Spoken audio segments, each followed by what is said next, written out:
কিয়ামতের কঠিন মুসিবতের দিন আল্লাহ তাআলার আরশের ছায়া ব্যতীত ছায়া থাকবে না।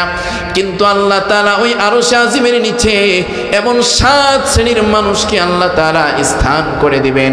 এই 7 শ্রেণীর মানুষের ব্যাপারে নবীজি সাল্লাল্লাহু আলাইহি সাল্লাম বলেন, সাবআতুন ইউযিল্লুহুমুল্লাহু ফি যিল্লিহি ইয়াওমা লা যিল্লা ইল্লা যিল্লুহু।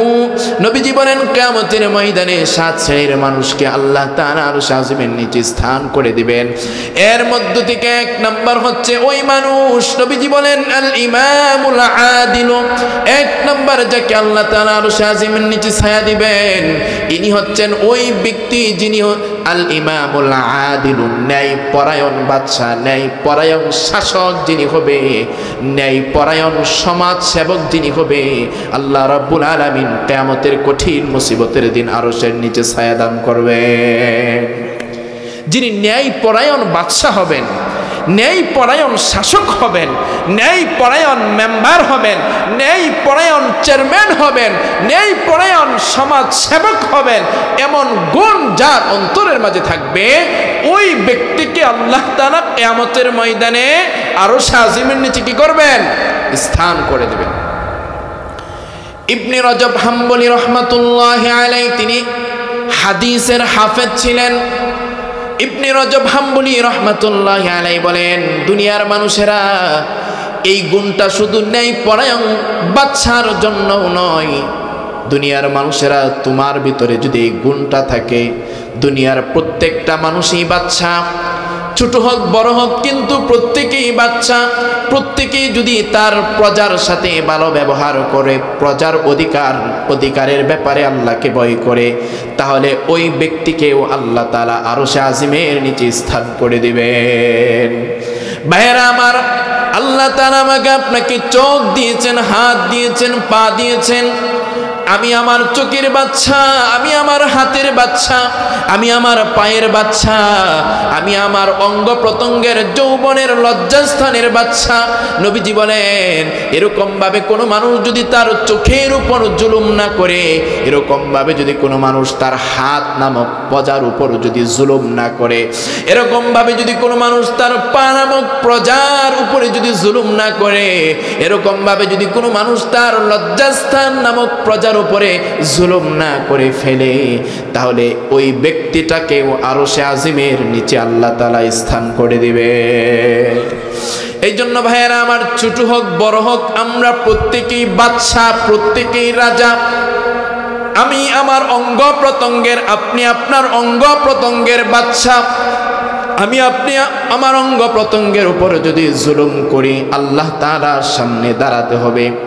আপনি আপনার স্ত্রীর বাদশা, আপনি আপনার ছেলে সন্তান সকলের বাদশা, আপনি আপনার পরিবারের বাদশা।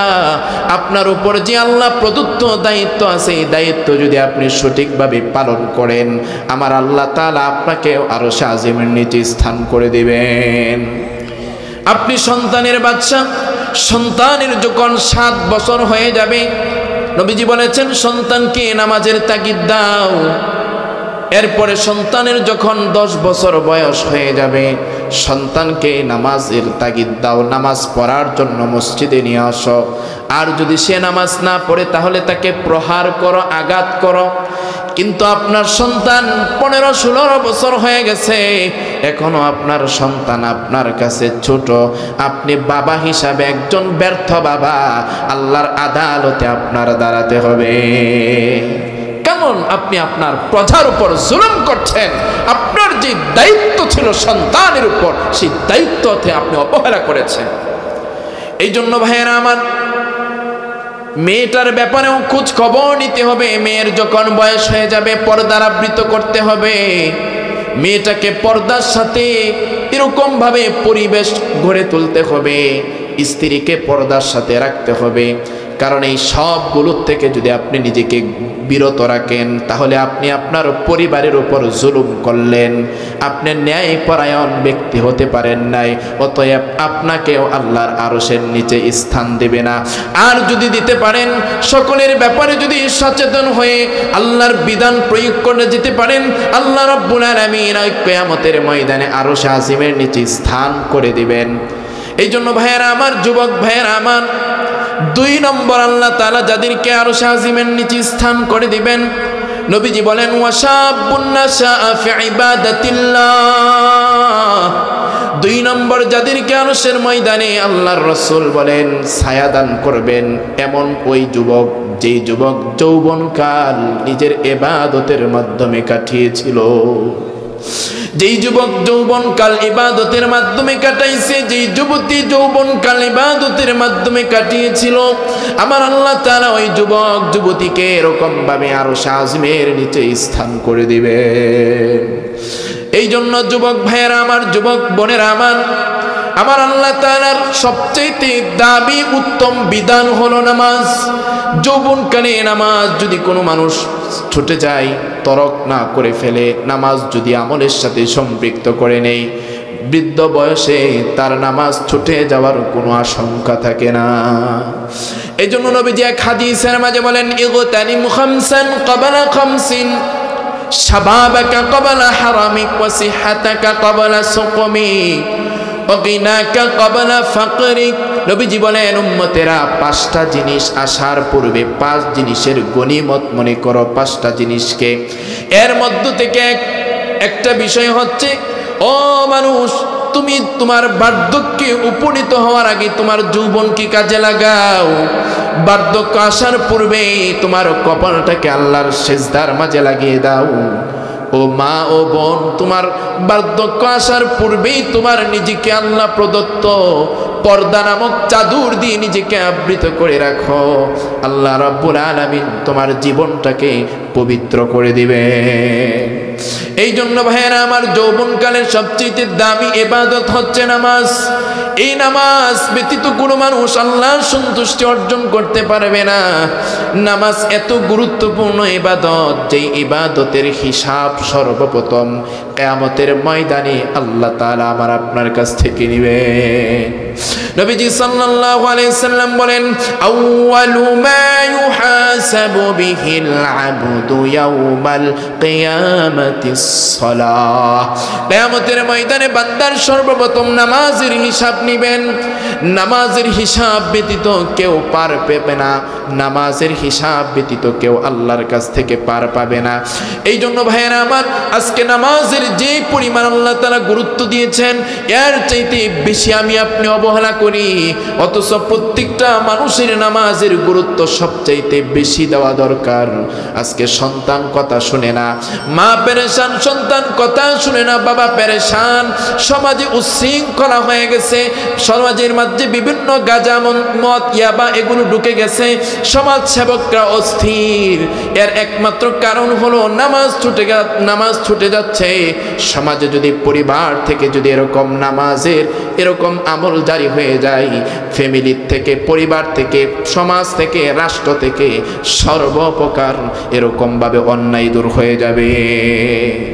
এই জন্য ভাইয়েরা আমার, আল্লাহ রাব্বুল আলামিন বলেন বান্দারে, তুমি তোমার সন্তানকে ভালো করতে চাও, নামাজ নামক ঔষধ তোমার সন্তানের ভিতরে দিয়ে দাও, তোমার সন্তান ভালো হয়ে যাবে।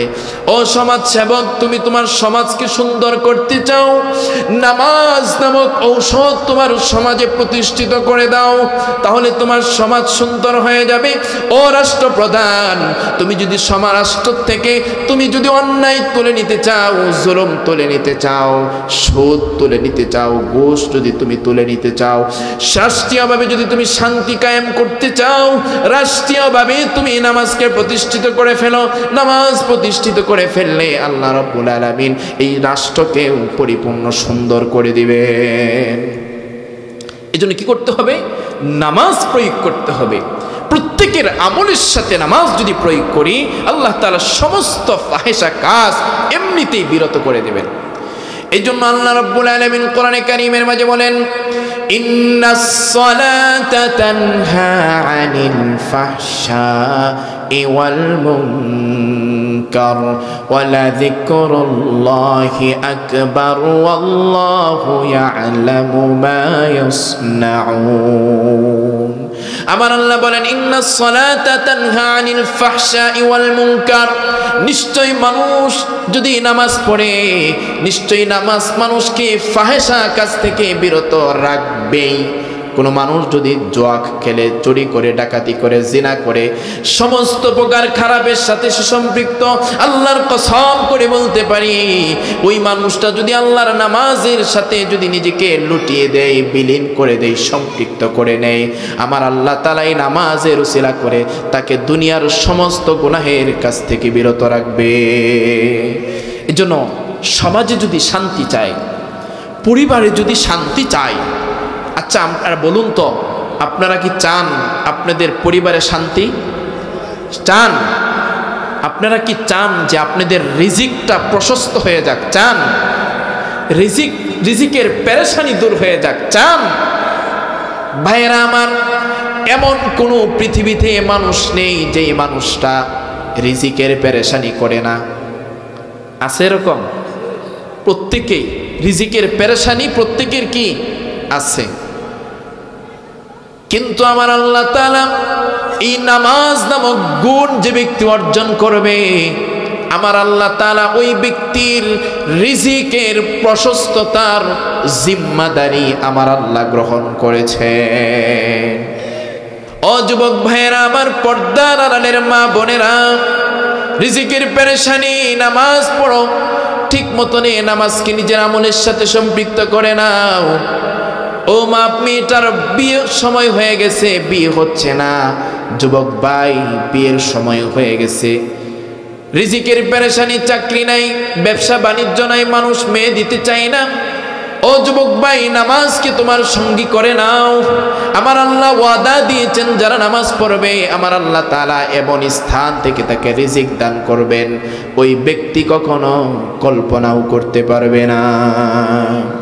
আল্লাহ রাব্বুল আলামিন বলেন, ওয়ায়ারযুকুহু মিন হাইসু লা ইয়াহতাসিব ওয়া মান ইয়াতাওয়াক্কাল আলাল্লাহি ফাহুয়া হাসবু ওয়ায়ারযুকুহু মিন হাইসু লা ইয়াহতাসিব। যারা ঠিক মতনে নামাজ পড়বে, আল্লাহর উপর ভরসা করে, আমার আল্লাহ বলেন আমি আল্লাহ তাকে এমন স্থান থেকে রিজিক দান করব যে ওই বান্দা কল্পনাও করতে পারবে না। যারা নামাজ পড়বে আল্লাহ তাআলা ওয়াদা দিয়েছেন যে ওই ব্যক্তির রিজিক আমি এমন স্থান থেকে ব্যবস্থা করব যে সে কল্পনাও করতে পারবে না। এই জন্য বন্ধুগণ আমার, রিজিক শুধু 3 বেলা গরম গরম খাবার বিষয়টা এমন নয়। আমার আল্লাহ তাআলা এখানে যে রিজিকের কথা বলেছেন, একটা মানুষ তার বিয়ে করবে, একটা মানুষ বিয়ে করেছে, তার সন্তানের প্রয়োজন, অর্থাৎ একটা মানুষ জীবন চলার ক্ষেত্রে যা কিছু প্রয়োজন, যেখানে যা কিছু প্রয়োজন, বিয়ে শাদী, সন্তানাদি, যা কিছু প্রয়োজন, এই সব কিছুই রিজিকের অন্তর্ভুক্ত। আমার আল্লাহ বলেন এই সব কিছু আমি আমার বান্দার জন্য, নামাজি বান্দার জন্য ব্যবস্থা করে দিব। এজন্য ভাইয়েরা আমার, সর্বদা নামাজ পড়ে আল্লাহর উপর ভরসা করতে হবে। আমার আল্লাহ তাআলাই আমার আপনার জন্য যথেষ্ট হয়ে যাবে। এই জন্য নামাজ পড়তে হবে।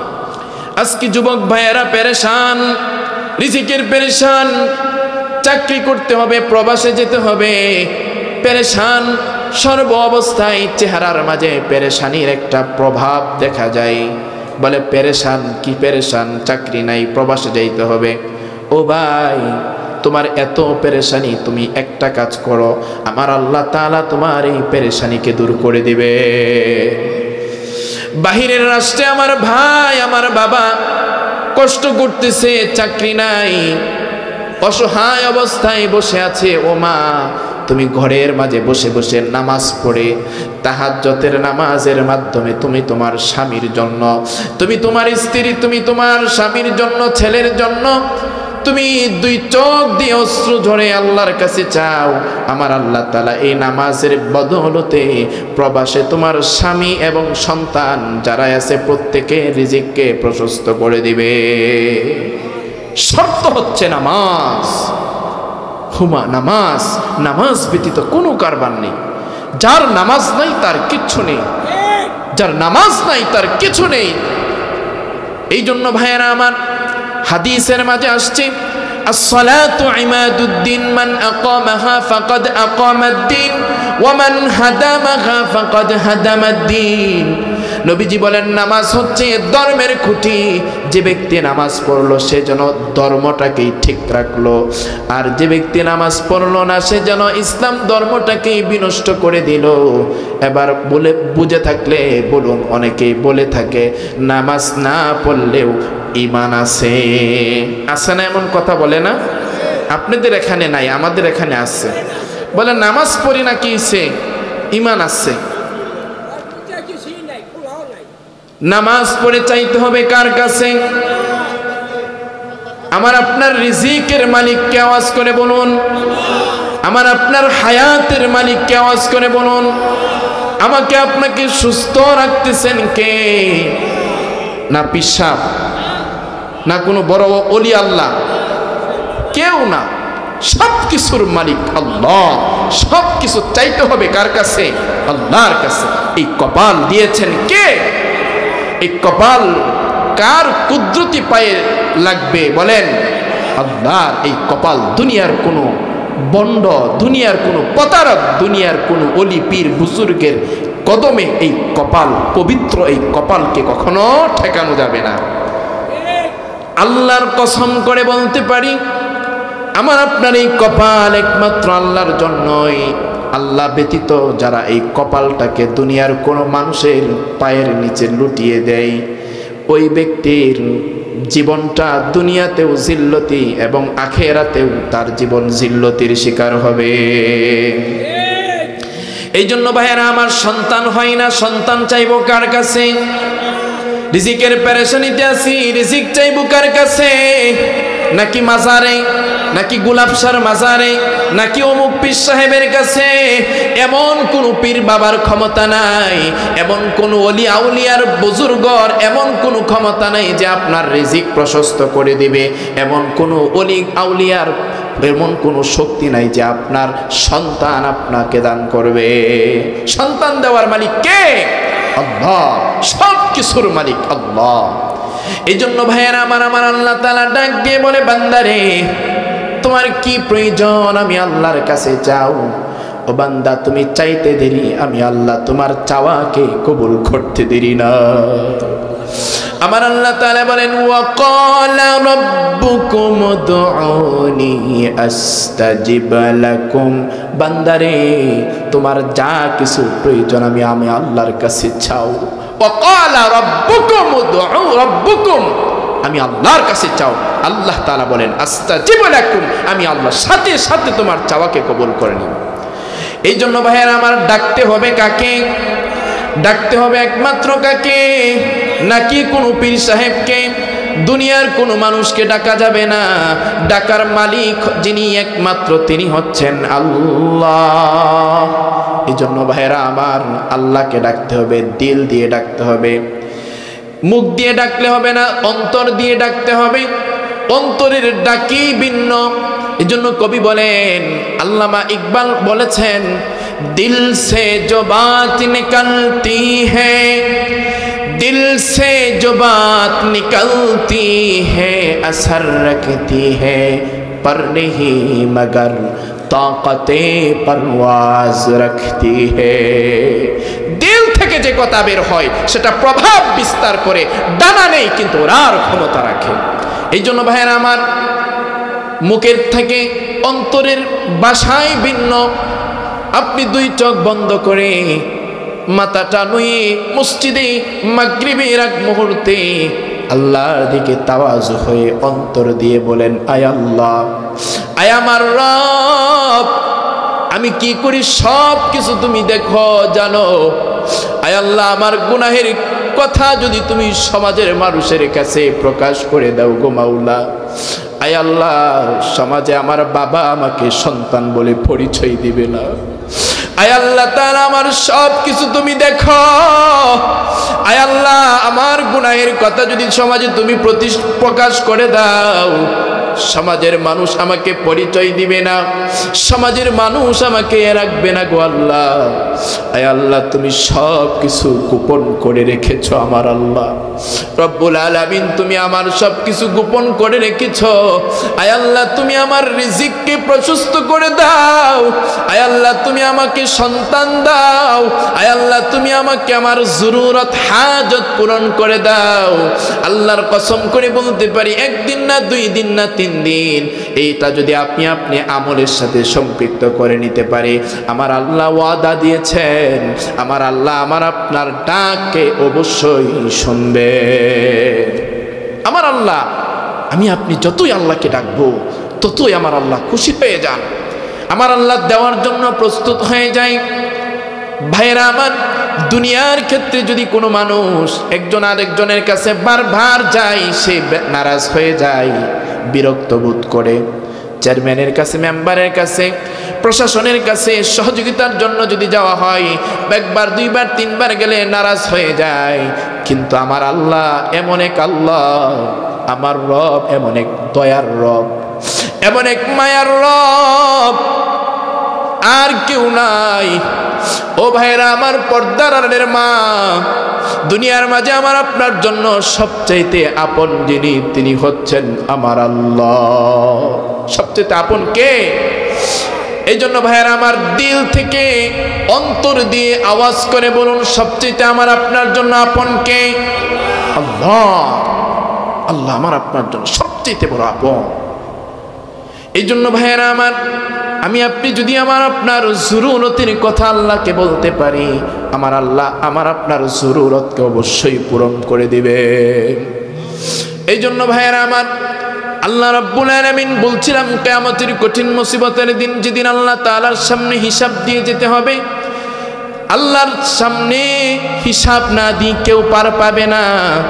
এমন এক কঠিন মুহূর্তে যাদেরকে আল্লাহ তাআলা আরশে আজিমের নিচে স্থান দিবেন, তাদের মধ্যে 2 নম্বর শ্রেণীর মানুষ হচ্ছেন ওই যুবক, যাই যুবক যৌবনকাল ইবাদতের মাধ্যমে কাটিয়েছিল, ওই যুবককেও আল্লাহ তাআলা আরশে আজিমের নিচে স্থান দিবেন। এরপরে যাদেরকে আল্লাহ তাআলা আরশে আজিমের নিচে স্থান দিবেন, ওয়া ফি কলবিহি রাজুলুম মুআল্লাকুন ফিল মসজিদ, ওয়া ফি কলবিহি রাজুলুম মুআল্লাকুন ফিল মসজিদ, ওই শ্রেণীর মানুষকে আল্লাহ তাআলা সেদিন আরশে আজিমের নিচে স্থান করে দিবেন, যেই শ্রেণীর মানুষগুলোর অন্তর সর্বদাই মসজিদের সাথে লটকানো থাকে। মসজিদের সাথে যারা ঝুলন্ত থাকে, যার অন্তর যে মসজিদকে বেশি ভালোবাসে, মসজিদকে আপন করে নেয়, মসজিদের পরিবেশ যার কাছে ভালো লাগে, ইমাম যার কাছে ভালো লাগে, মুয়াজ্জিন যার কাছে ভালো লাগে, মসজিদের সব কিছু যার কাছে ভালো লাগে, এমন ব্যক্তিদেরকেও আমার আল্লাহ কিয়ামতের ময়দানে আরশের আজিমের নিচে ছায়া দান করবে। জোহরের নামাজ পড়া হয়ে গেছে, অস্থির হয়ে গেছে আসরের নামাজের জন্য, আসরের নামাজ পড়ে ফেলেছে, অস্থির হয়ে গেছে মাগরিবের নামাজ আদায়ের জন্য, মাগরিব পড়া হয়ে গেছে, অস্থির পেরেশান, এশার পড়া হয়ে গেছে, ঘরের ভিতরে শুয়ে পড়েছে। ফজরের আগে সবার ভার ঘুম ভেঙে যায়, বলে কেন উঠে ফেলছেন? আরো অনেক সময় আছে, বলে মসজিদে কি নামাজের আজান হইছে নাকি? এরকম ভাবে যাদের অন্তরটা সর্বদাই মসজিদের সাথে ঝুলন্ত থাকবে, আমার নবী বলেন ওই ব্যক্তিটাকেও কিয়ামতের ময়দানে আরশে আজিমের নিচে আমার আল্লাহ স্থান করে দিবে। এই জন্য ভাইরা আমার, আমরা মসজিদকে ভালোবাসবো, মসজিদের পরিবেশকে ভালোবাসবো, মসজিদের সৌন্দর্যের ক্ষেত্রে অর্থ দিয়ে, শ্রম দিয়ে, ভালোবাসা দিয়ে আমরা কি করব? সেটা সুন্দর করার জন্য ফিকির করব। এরপরে আল্লাহ তাআলা যাদেরকে আরশে আজিমের নিচে স্থান দিবেন, ওয়ারাজুলুন কলবুহু ওয়ারাজুলুন দাআতহু ইমরাআতুন যাতু মানসুবিন ওয়া জামালিন ফাকালা ইন্নী আখাফুল্লাহ, এমন এক শ্রেণীর মানুষকে আল্লাহ তাআলা আরশে আজিমের নিচে স্থান দিবেন, ওই ব্যক্তিদেরকে, যেই ব্যক্তি দুনিয়াতে থাকা অবস্থায় যাকে কোনো পরনারী, কোনো ভিন্ন নারী তাকে ভালোবাসার প্রস্তাব দিয়েছে, দুনিয়ার এরকম নাপাক ভালোবাসার আদান প্রদানের জন্য কোনো নারী যদি কোনো যুবককে যদি এরকম প্রস্তাব দেয়, কোনো যুবক যদি কোনো এরকম নারীকে পরনারীকে এরকম প্রস্তাব দেয়, কোনো পরনারী কোনো যুবককে এরকম প্রস্তাব দেয় খারাপ কাজের জন্য, আর ওই যুবক যুবতী যদি বলে দেন ইন্নী আখাফুল্লাহ,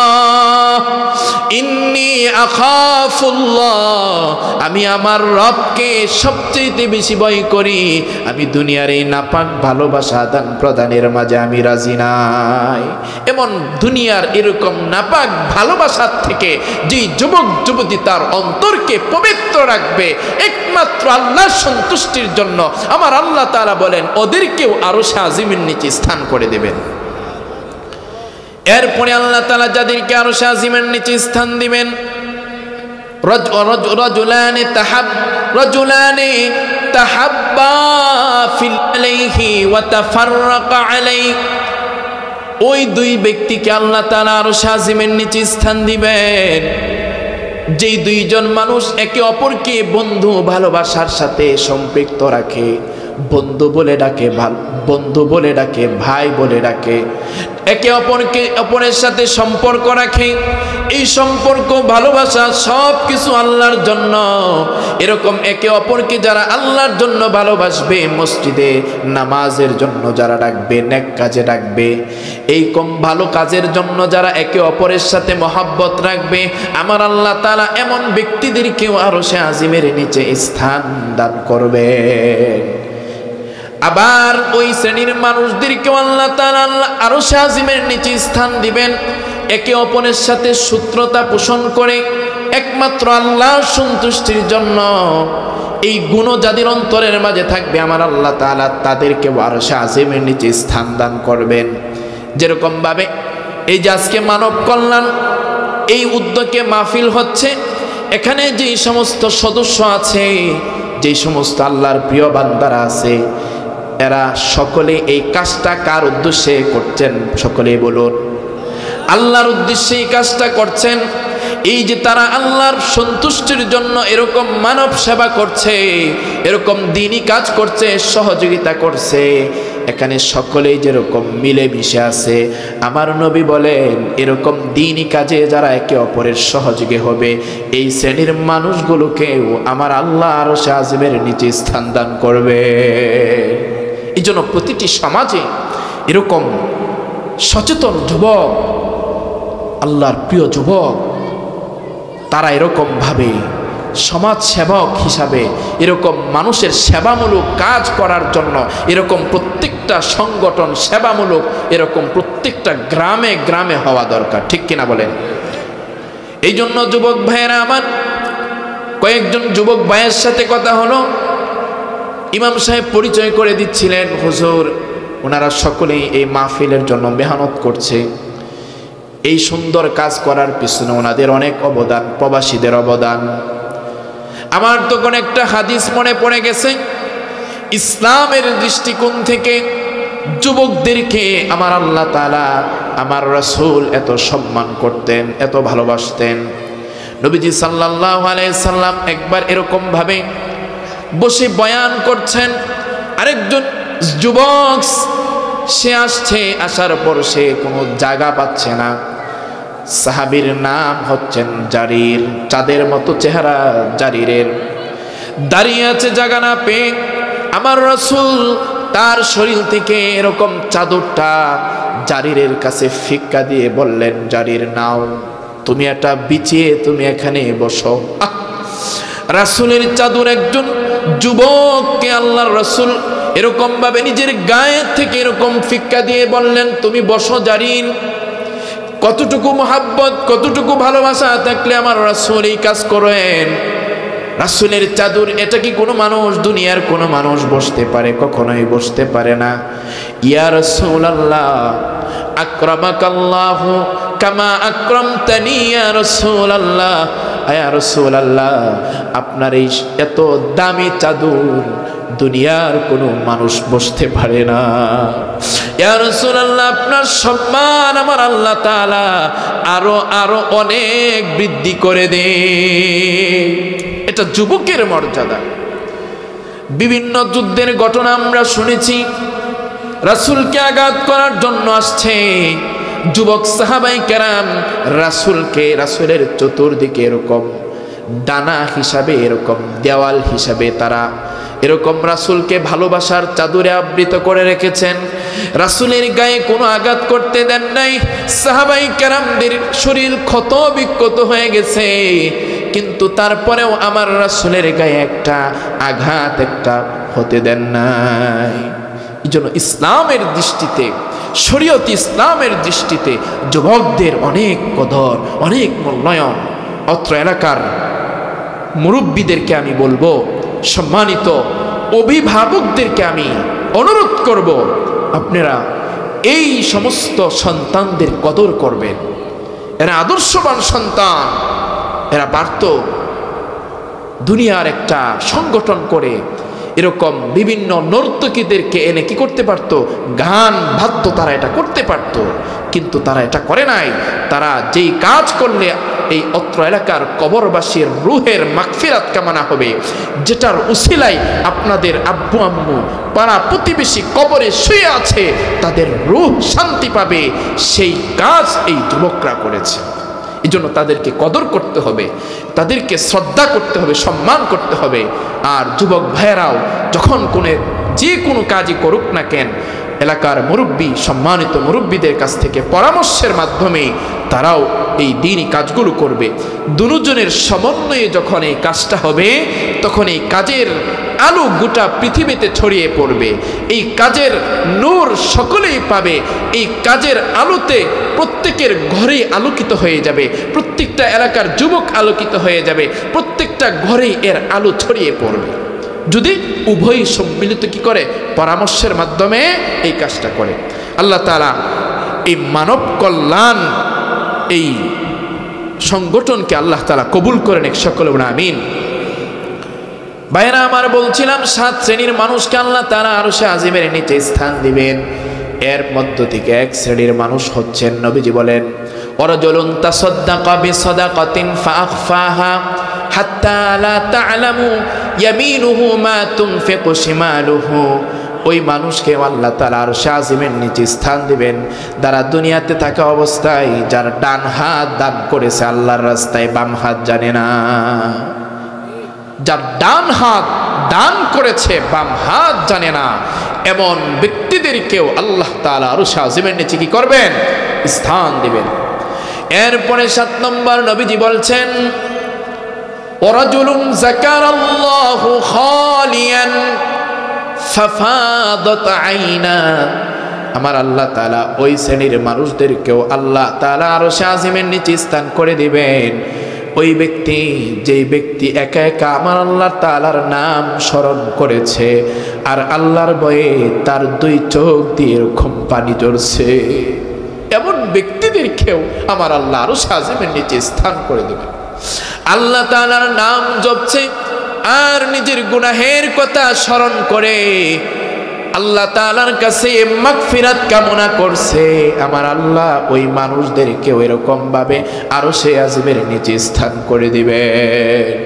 এই জন্য ভাইরা আমার, জিকির যে ব্যক্তি করছে একা একা, সর্বদাই যারা জিকির করেছে এবং জিকির অবস্থায় যাদের চোখ দিয়ে আল্লাহর ভয়ে পানি পড়ছে, আল্লাহ তাআলা এমন গুণওয়ালা মানুষদেরকে আরশে আজিমের নিচে স্থান করে দিবে। এই জন্য জিকিরের কথা কোরআনের মাঝে আসছে। আমার আল্লাহ তাআলা বলেন, ইয়া আইয়ুহাল্লাযীনা আমানু যকুরুল্লাহা যিকরান কাসীরা ওয়া সাব্বিহুহু বুকরাতাও ওয়া আসীলা। আল্লাহ বলেন, ইমানদারেরা, সকাল সন্ধ্যা তোমরা জিকির করো, আমি আল্লাহকে স্মরণ করো, আমি আল্লাহকে ডাকো। ও বান্দা বান্দিরা, তোমরা যদি আমি আল্লাহর জিকির করো, আমি আল্লাহ তোমাদেরকে স্মরণ করব। ভাইরা আমার, জিকির করা মানে কি আল্লাহকে স্মরণ করা। কোনো মানুষ যদি জিকির করে তার মানে আল্লাহকে সে ডাকলো। আমার আল্লাহ তাআলা বলেন, কোন বান্দা যদি আমাকে ডাকে, আমি আল্লাহ তার ডাকে সাড়া দেই। আল্লাহ তাআলা বলেন, ফাযকুরুনি আযকুরুকুম ওয়াশকুরুলি ওয়ালা তাকফুরুন। ফাযকুরুনি আযকুরকুম, বান্দা তুমি যদি আমাকে ডাকো আমি তোমার ডাকে সাড়া দিব। সুবহানাল্লাহ। এই জন্য ডাকতে হবে কাকে? আল্লাহকে ডাকতে হবে। সর্বদাই সব কিছু কার জন্য করব? আমাদের যা কিছু আমরা দুনিয়াতে করব কার সন্তুষ্টির জন্য করব? আল্লাহর সন্তুষ্টির জন্য করব। আমার আল্লাহ তাআলা বলেন, বান্দারে তুমি যা কিছুই করো না কেন সব কিছু তুমি আমি আল্লাহর জন্য তুমি করবে। এই জন্য আল্লাহ তাআলা বলেন, কুল ইন্না সলাতি ওয়া নুসুকি ওয়া মাহিয়ায়া ওয়া মামাতি লিল্লাহি রাব্বিল আলামিন। যা কিছু আমি আপনি করব সব কিছু কার জন্য হতে হবে? আল্লাহর জন্য হতে হবে। ভাইরা আমার, আজকে মাহফিলে আসছি, এখান থেকে তাওবা করে যাব, আর কোনোদিন গুনাহের পরিবেশে বসবো না। দোকানপাটে এরকম আল্লাহর নাফরমানি যেখানে চলে খাই পরিবেশে বসবো না। আল্লাহর কাছে তাওবা ইস্তেগফারের মাধ্যমে নিজের জীবনকে সুন্দর করব। এই জন্য আমার আল্লাহ তাআলা বলেন, বান্দারে যুবকের গুনাহ করা স্বাভাবিক, বৃদ্ধের গুনাহ। বান্দা এখন তুমি পেরেশানি হয়ে গেছো, এখন কি করব? আমার আল্লাহকে আমাকে মাফ করবেন না? ও বান্দা, তুমি সব কিছু ঝেড়ে ফেলে দিয়ে আমি আল্লাহর কাছে যদি তুমি চাইতে পারো, তাওবার মাধ্যমে আমি আল্লাহ তোমাকে ক্ষমা করে দিব।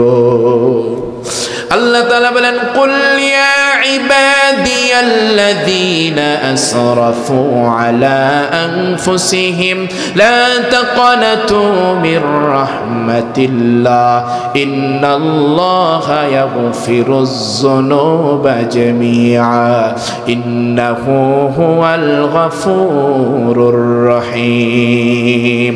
আমার আল্লাহ বলেন, বান্দা নিজের উপর যতই জুলুম করেছ, নবী বলেন, ওগো হাবিব, আমার আল্লাহ বলেন, হাবিব আপনি বান্দাদেরকে জানিয়ে দিন, বান্দারা তোমরা যতই গুনাহ করে ফেলেছো না কেন, লা তাকনাতু মির রাহমাতিল্লাহ, আমি আল্লাহ তাআলার রহমত থেকে তোমরা বঞ্চিত হয়ে যাও না।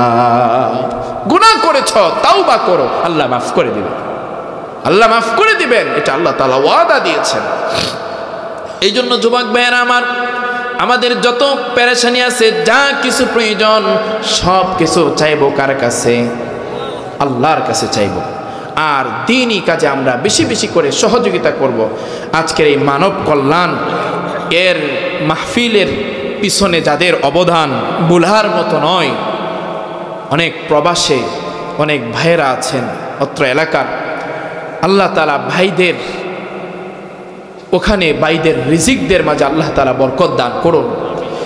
এই সুন্দর পরিবেশের পিছনে যাদের অবদান রয়েছে, আল্লাহ তাআলা প্রত্যেকের রিজিকের মাঝে বরকত দান করুন, প্রত্যেকের পেরেশানি মুক্ত জিন্দেগি দান করুন।